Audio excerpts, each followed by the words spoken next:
Welcome to the California comeback.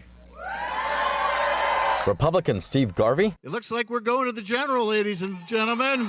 And Democrat Adam Schiff. You're looking at the projected top two vote getters from Super Tuesday's primary election race for California's open U.S. Senate seat. These two now advance to the November runoff after beating out more than 24 other candidates, including Democratic Congressmembers Katie Porter and Barbara Lee.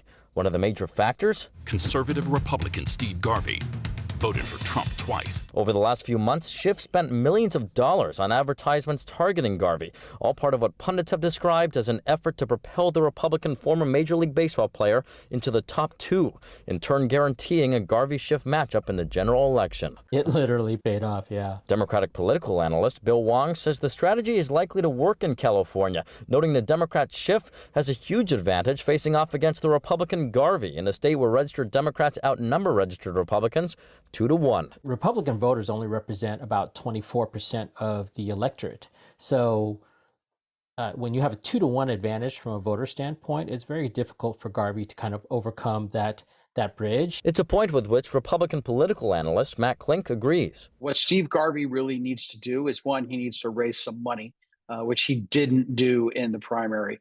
Two, he needs to take some positions on some issues.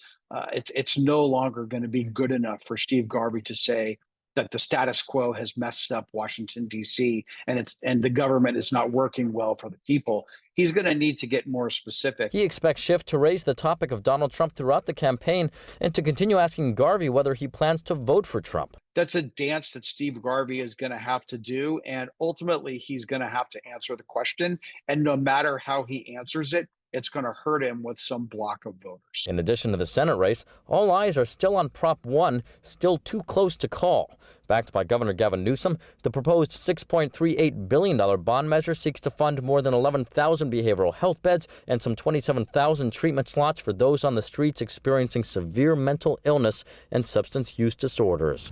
And the Yes on Prop 1 campaign released a statement expressing optimism the measure will ultimately pass. Reporting at the state capitol covering local news that matters, Eitan Wallace, Fox 40 News.